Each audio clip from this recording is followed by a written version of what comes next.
All right, good morning, everybody. We are in Philadelphia, and we are on our way to Fenway Park today. I'm excited about this one. I don't know if I've actually said it on this channel, but I am a huge Red Sox fan. So this is like coming home to me. This will be my third time, I think, at Fenway.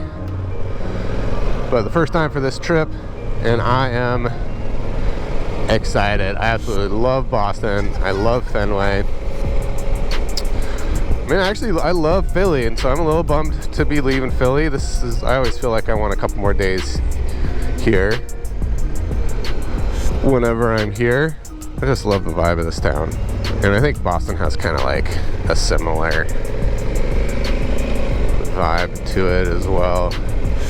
And yeah, so we got about 320 miles today. We got to skip around New York City. So we'll see how that goes. And we're trying to sneak out early because I heard President Biden is flying in, and since I'm staying by the airport, I want to get as far away from any potential road closures that may happen later in the day as possible. So yeah, 7:30 on the road.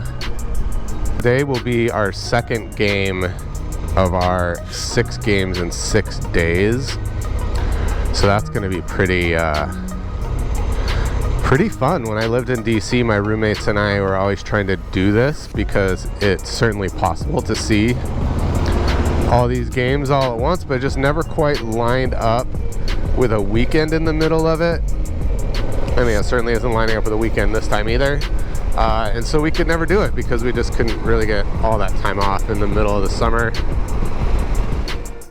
So I left Philly and headed up towards Boston, thinking I was going to skirt around New York City, but Google Maps had a different idea for us, and we ended up going directly through Manhattan for some reason, and that cost me $30 and 2 hours of traffic for that pleasure. But soon enough, we were back on the road, and we made it into Boston in the early afternoon after a relatively smooth ride. We dropped our stuff off at the hotel real quick and then headed into Boston for the game. Fenway Park was built in 1912 and holds a little over 37,000 people. As the home of the Boston Red Sox, it is the oldest major league stadium in all of baseball. It's 2 years older even than Wrigley Park. It is, I think, by far the most recognizable and iconic of all of the ballparks. You'll see images of Fenway Park in all kinds of movies, from Fever Pitch to The Town, to even just casual random shots of ballparks on TVs. It is probably best known for the green monster, the huge green wall out in left field. Every inch of the ballpark just oozes history, and you can feel all of the great baseball moments that have happened here.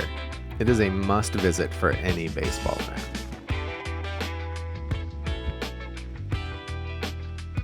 So yeah, that's it. There's so much more to say and see at Fenway, but you really have to just experience it yourself. I hope you liked it. If you like this, hit like, subscribe to see more, and we will see you next time. And just remember that this is the only place in the entire world where it's okay to sing Sweet Caroline.